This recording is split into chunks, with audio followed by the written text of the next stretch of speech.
In the quiet hours of a late summer evening, somewhere along the faded asphalt of Route 66, a small, nondescript gas station stands as a silent witness. Its neon sign flickers intermittently, casting shadows over the cracked concrete and the abandoned pumps.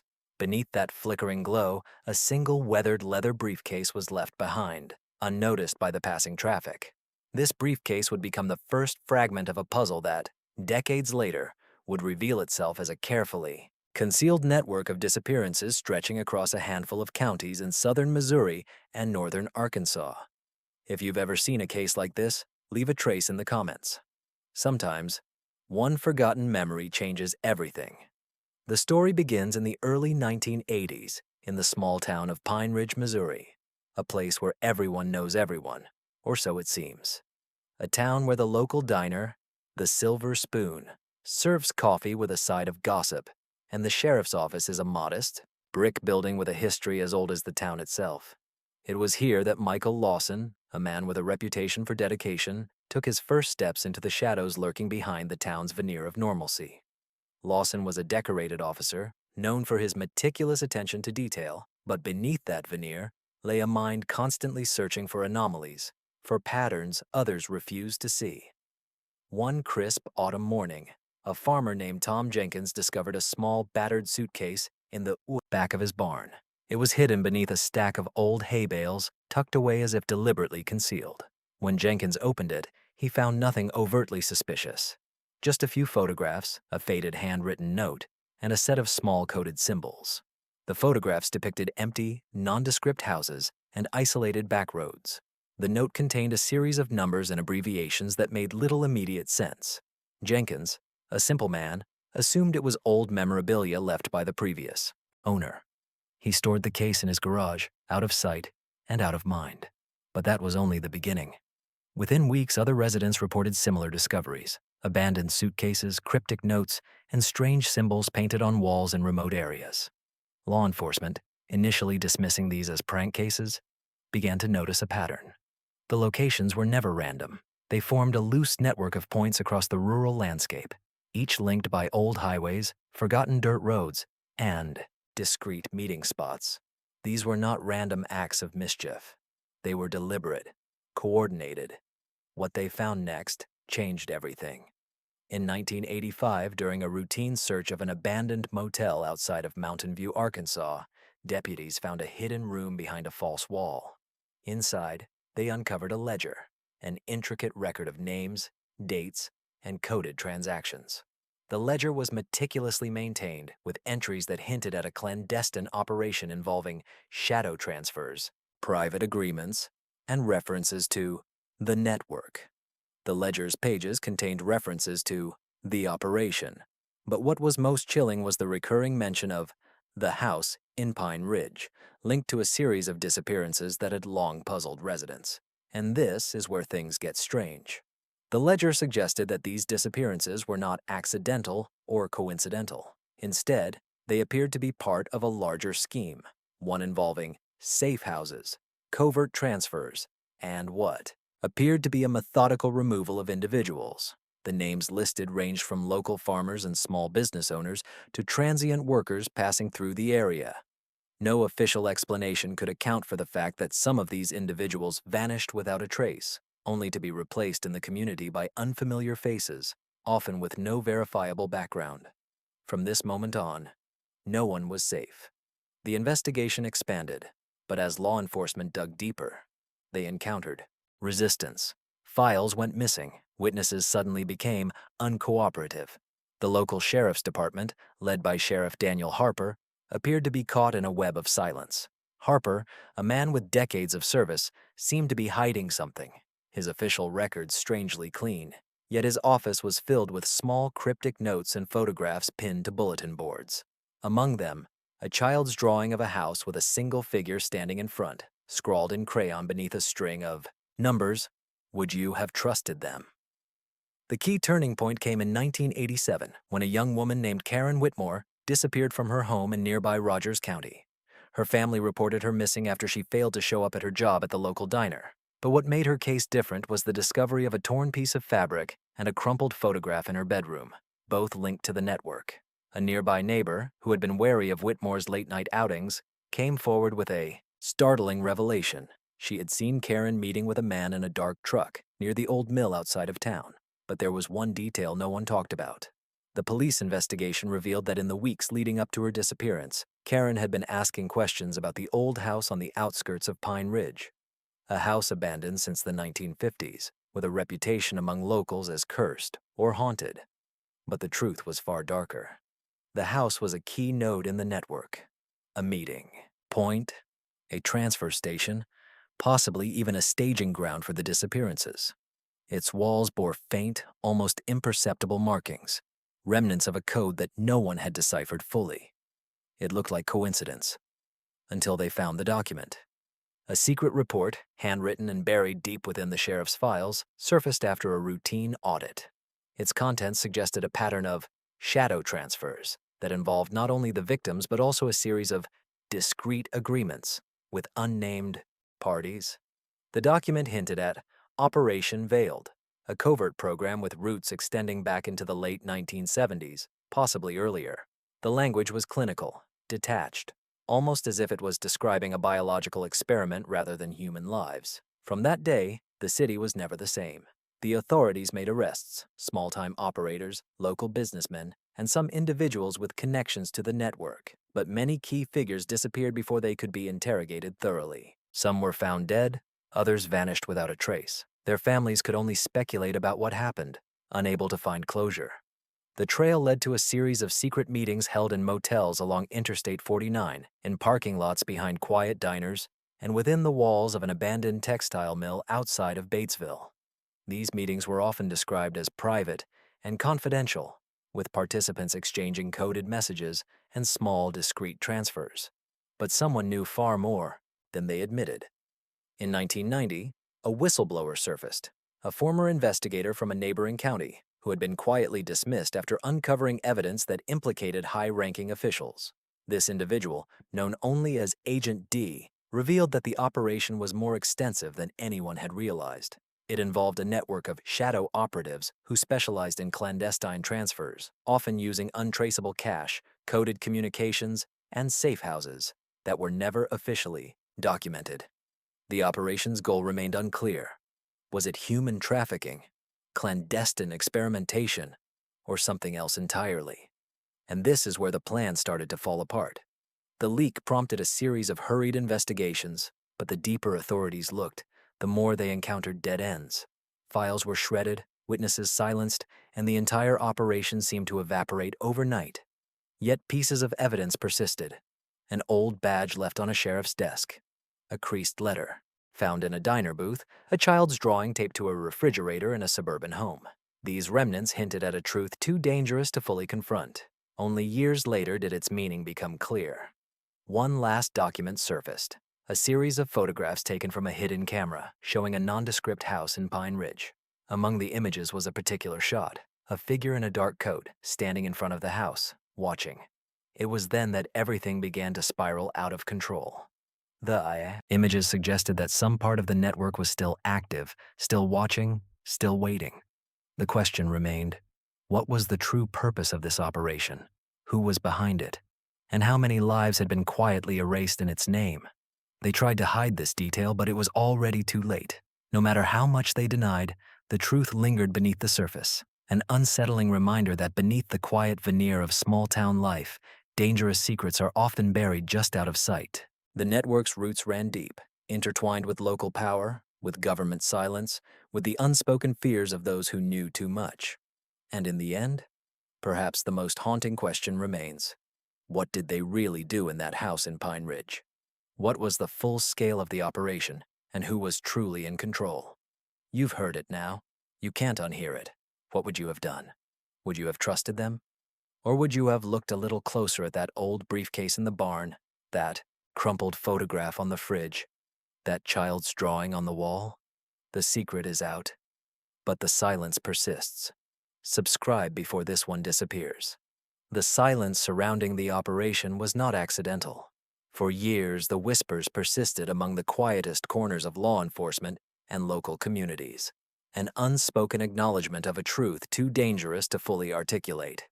Yet beneath that silence lay a web of complicity, silence, and cover-ups that reached into the highest echelons of regional authority. In the aftermath of the leak, the authorities scrambled to contain the fallout. The FBI was called in, but their presence was limited and cautious. They knew that the network's roots extended beyond simple local corruption. Evidence suggested an intricate relationship between certain officials, private contractors, and unknown entities operating in shadows. What they found was a pattern of quiet agreements, a phrase repeatedly used in the documents, where influence, money, and silence were exchanged behind closed doors. Would you have trusted them? The case of Karen Whitmore was only one piece of a much larger mosaic. Investigators discovered that she had been asking questions about the old house outside Pine Ridge, the one with the crumbling porch and boarded-up windows. She had visited there several times, reportedly chasing a lead about her missing cousin, who had vanished 2 years earlier. Her disappearance was officially listed as voluntary, but the forensic evidence told a different story.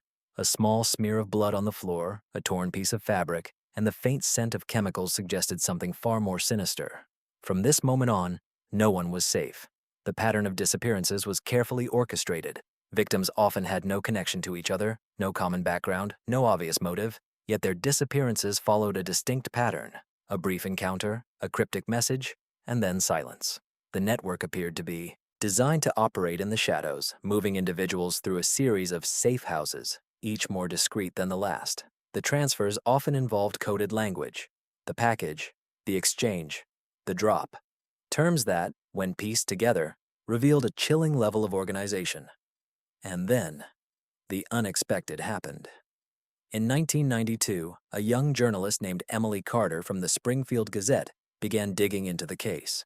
She had been tipped off about inconsistencies in the official reports, discrepancies involving missing persons, suspicious financial transactions, and a pattern of unexplained deaths in the region.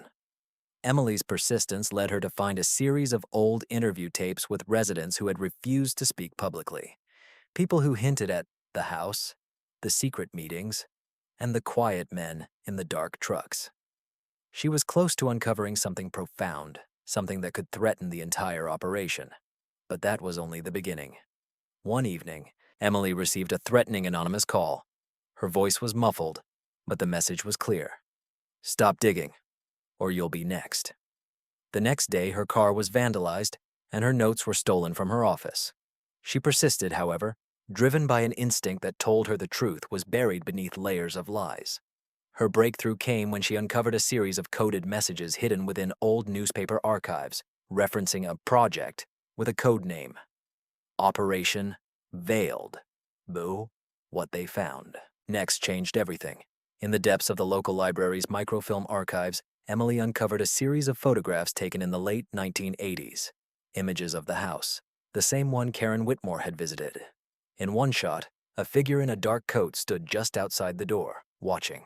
Another showed a vehicle parked in the shadows, its license plate obscured by spray paint. These images, combined with witness statements, suggested a clandestine operation that had persisted for over a decade. It was as if the entire region was a staging ground, a testing site for a larger, more insidious agenda. And this is where things get strange. The deeper investigators looked, the more they realized that the network was not just about disappearances. Evidence pointed toward experimental procedures, possibly biological or psychological, carried out on victims in secret facilities. The purpose remained unclear, but the pattern was unmistakable. The victims' files often contained references to testing, observation, and control. Were these people being manipulated, or worse, altered? From this point, the operation appeared to be unraveling.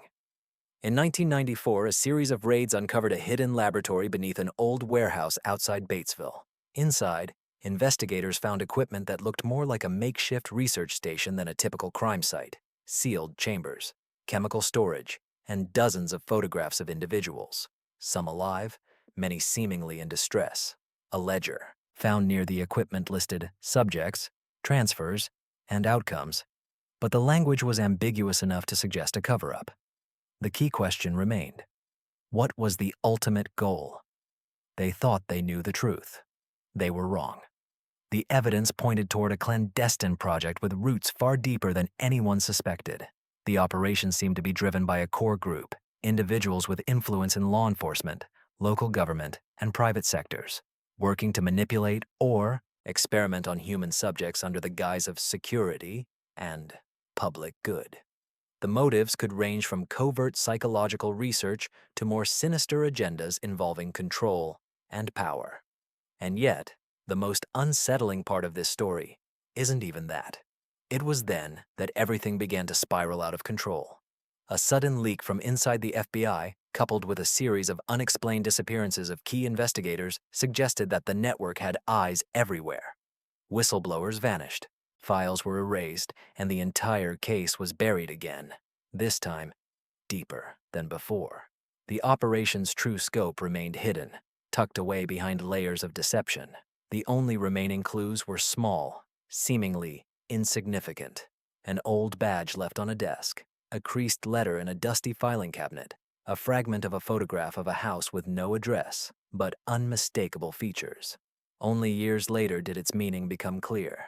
The final piece of the puzzle surfaced in the form of a series of anonymous photographs sent to a private collector, images of a house in Pine Ridge taken from an unmarked drone. Among them was a shot of a figure in a dark coat, standing in front of the house, watching.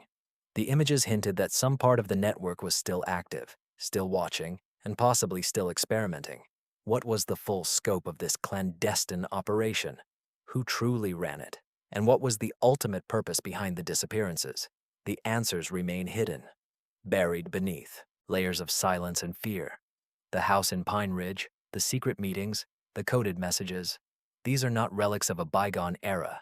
They are fragments of a larger, ongoing mystery that continues to threaten the fabric of ordinary life in small-town America. You've heard it now. You can't unhear it. What would you have done then? Would you have looked closer at that old briefcase, that photograph on the fridge, that crumpled note? Or would you have turned away, convinced that some secrets are better left undiscovered? The truth is out there, lurking beneath the surface. And the silence continues. Subscribe before this one disappears. The quiet of Pine Ridge and surrounding communities persisted, but behind closed doors, the undercurrents of unease grew stronger. The network's tentacles had woven themselves into the fabric of everyday life, making it nearly impossible to distinguish friend from foe, victim from perpetrator. The small town's veneer of innocence masked a dark reality, one that had been quietly cultivated over decades, hidden behind layers of deception, coded messages, and unspoken agreements. In the years following the initial investigations, new figures emerged, some quietly fading into obscurity, others vanishing altogether. Some believed the operation had been dismantled, its leadership arrested or killed, its infrastructure destroyed. But others knew better. They understood that such a vast, clandestine effort could never truly be eradicated, only suppressed. Would you have trusted them? In the late 1990s, a series of anonymous tips pointed to a clandestine facility located beneath an old textile mill just outside Batesville. The mill had been shuttered for years, its windows boarded up, its walls scarred by time. Yet covert activity appeared to have persisted there. Strange lights flickered late at night, and unmarked vehicles were seen entering when no one else was around. Local residents who dared to speak of it faced quiet threats, their words drowned by the hum of unseen machinery. In 2000, a retired engineer named Samuel Grant, living quietly in nearby Harrison, Arkansas, came forward with disturbing information. He claimed to have worked on a project that involved modifications to human biology, specifically experiments designed to influence behavior and perception. Grant's documents, smuggled out in a worn leather briefcase, detailed procedures involving chemical injections, psychological conditioning, and covert. Tracking his words hinted at a larger purpose, perhaps to create controllable agents or to test the limits of human endurance. But that was only the beginning. The most unsettling aspect was the pattern of disappearances that seemed to follow certain individuals, people who knew too much or who had the potential to expose the truth. Some of these victims had been last seen in the vicinity of the old mill or near the house on Pine Ridge. Their names vanished from official records, replaced by new identities, new lives that bore no resemblance to the originals. It was as if the operation was designed to erase not only people, but entire histories. From this moment, no one was immune. In 2003, a local historian named Clara Reynolds uncovered a series of old photographs and maps showing the network's geographic scope. She found references to the nexus, a term used repeatedly in documents she discovered, indicating a central point, a hub of activity that coordinated transfers, experiments, and cover-ups. The nexus was likely a covert command center, possibly located beneath the old textile mill or within the house on Pine Ridge. Her research suggested that the operation extended beyond regional borders, perhaps linked to national or even international entities. And this is where the story shifts into an even darker territory. The operation's true purpose remained a mystery, but evidence increasingly pointed toward a form of biological experimentation, testing the boundaries of human resilience, or perhaps attempting to engineer controllable human responses. The victim's files contained references to behavioral modification, implantation, and neural mapping. Could it be that the entire network was a sprawling experiment, an attempt to harness human consciousness and manipulate it for unseen agendas? And yet, the most profound questions lingered. What was the ultimate goal? Who was behind it? And how many lives had been irreparably altered or erased in the process? Then, in 2007, a new witness appeared. A former employee of a private security firm known only as Agent L. Their testimony was delivered through carefully encrypted messages and anonymous emails. Agent L claimed to have worked inside a black ops unit tasked with overseeing the operations in Pine Ridge and other secret sites. They described project protocols, mind control tests, and disposal procedures that involved more than just abductions. They spoke of re-education and behavioral reprogramming that could leave victims in a state of psychological limbo. The revelations were staggering, but what truly shook investigators was a series of photographs, images of individuals in various states of distress, some appearing to be under influence, others seemingly disoriented, yet all linked to the same network. The images were taken inside what appeared to be underground chambers, with strange symbols painted on the walls, symbols that matched those found in the initial case files. And then, something happened. No one could have predicted. In 2010, a clandestine leak revealed that a high-ranking official in the Department of Homeland Security had been implicated in the operation's cover-up. The leak came from an anonymous source within the government, claiming that the entire operation, the disappearances, the experiments, the covert transfers, were part of a larger national security effort. The purpose was cloaked in secrecy, but the implications were chilling.